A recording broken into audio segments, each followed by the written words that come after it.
उसको कैसा over a period of time कैसा क्लीन कर सकते हैं, और जो कंजेशन कैसा कम करें, और इलेक्ट्रिफिकेशन ऑफ व्हीकल्स को कैसा आगे बढ़ाएं।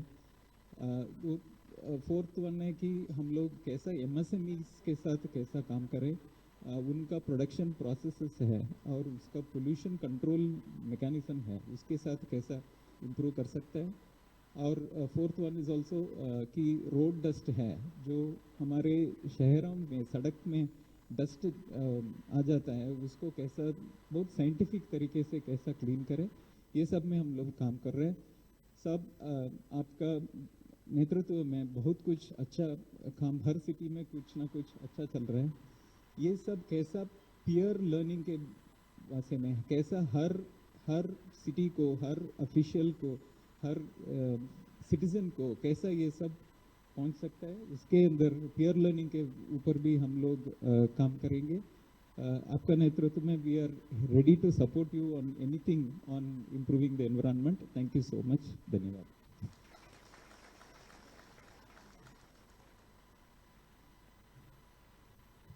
आज हमारे साथ पर्यावरण, वन एवं जलवायु परिवर्तन मंत्रालय, भारत सरकार से डॉक्टर प्रशांत भार्गवा, डायरेक्टर भी जुड़े हैं। मैं उनसे विनती करता हूं कि वे मंच पर आकर हमें नेशनल क्लीन एयर प्रोग्राम के अंतर्गत वायु प्रदूषण नियंत्रण के विषय पर संबोधित करें।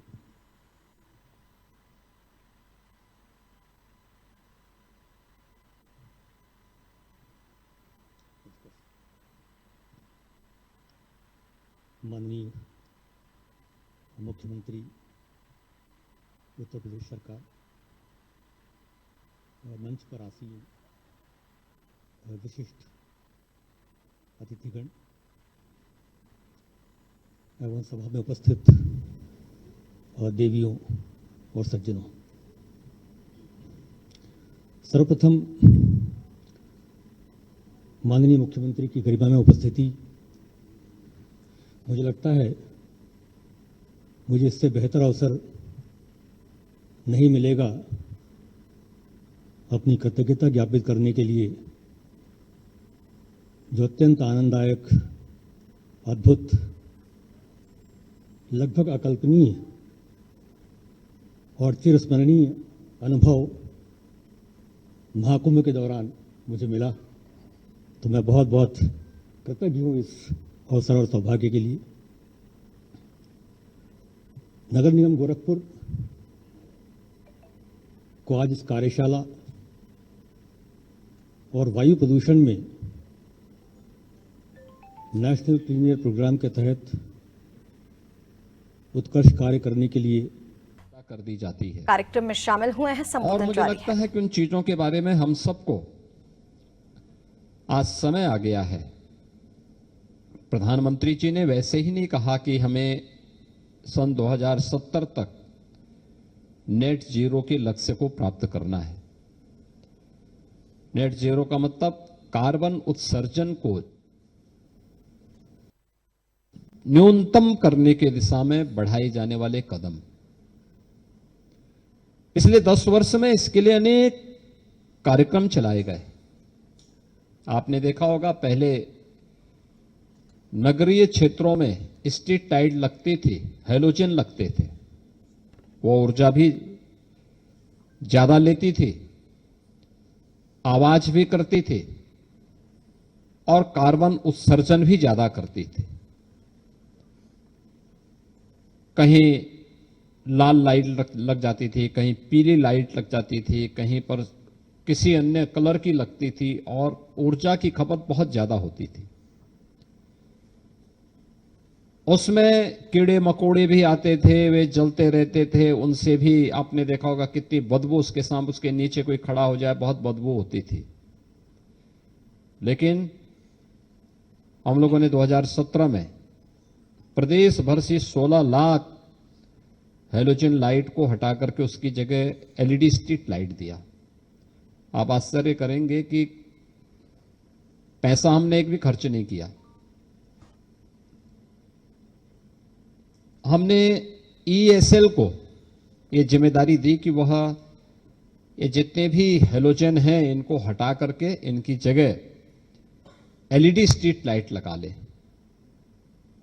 और इसको 7 वर्ष तक इसके रखरखाव की जिम्मेदारी वो ले। पैसा हम नहीं देंगे, एनर्जी में जितनी बचत होगी उसका जो डिफरेंस होगा उसको आप ले लीजिए। और वे सहमत हुए। उन्होंने सभी 16 लाख एलईडी स्ट्रीट लाइट हटाकर, एलईडी स्ट्रीट लाइट बदली हेलोजन हटा करके। आपने देखा होगा कि आज भी हमारे नगर निकायों में प्रदेश के अंदर लगभग 1000 करोड़ रुपए की प्रतिवर्ष बचत होती है इसके कारण। यानी जो पैसा हम केवल ऐसे वेस्ट कर दे रहे थे, जिसकी कोई कीमत नहीं होती थी, जिसको हम ये मान करके चलते थे कि चाहे ये पैसा सरकार दे या बिजली कंपनियों पर इसका बोझ पड़े, और बिजली कंपनी कहां से देंगे, वो भी सरकार को ही उसके कर्ज को चुकाना पड़ता है। या आप एक ईमानदार करदाता को मजबूर कर देते हैं, जो टैक्स पेयर है उसका शोषण कर रहे हैं इसके माध्यम से, कि ज्यादा पैसा आप उससे वसूल कर रहे हैं। उसका दुरुपयोग होता था। आज कम से कम नगर निकाय इस 1000 करोड़ रुपए की का उपयोग, इसका सदुपयोग अन्य सुविधाओं को देने में कर सकते हैं, ज्यादा बेहतर सुविधाएं देने में कर सकते हैं। एक प्रयास वहां से प्रारंभ हुआ था। और इसके उपरांत हम लोग कहीं जाते थे तो हम लोग देखते थे प्रधानमंत्री जी का अक्सर स्वच्छता में बहुत जोर होता था। आपने पहली बार देखा होगा देश के अंदर 12 करोड़ घरों में शौचालय बनाए गए। पहली बार आपने देखा होगा तो हम लोग देखते थे पीएम प्रधानमंत्री जी कहीं आते थे तो उनके चौपर के लैंड होने के साथ ही अगर आप कितनी भी सफाई कर लेंगे तो सफाई उसी समय सबके चेहरे को बेनकाब कर देती थी, क्योंकि जैसे चौपर लैंड करता था उसके साथ प्लास्टिक का कूड़ा अगल बगल इतना गिर जाता था कि कितनी भी सफाई करेंगे तो आपके पूरे उसको वहां पे पर्दाभास कर देता था। तो मैंने 4-5 जगह देखा कि हमारे स्थानीय स्तर पर प्रशासन कहता था साहब अच्छा है, साफ सफाई है, सब कुछ ठीक है, लेकिन अचानक जैसे ही उनके 3 हेलीकॉप्टर लैंड करते थे उसके साथ पूरा कूड़ा अगल बगल जम जाता था। तो मैंने तय किया कि भाई प्लास्टिक को, सिंगल यूज प्लास्टिक को हमें बैन करना है। हमने 2018 में मैंने बैठक की, कैबिनेट की बैठक में प्रस्ताव मंगाया, तो कैबिनेट के हमारे बहुत सारे साथी पहले कहने लगे नहीं साहब बैन नहीं करना चाहिए, इससे बहुत सारे लोगों पर प्रभाव पड़ेगा।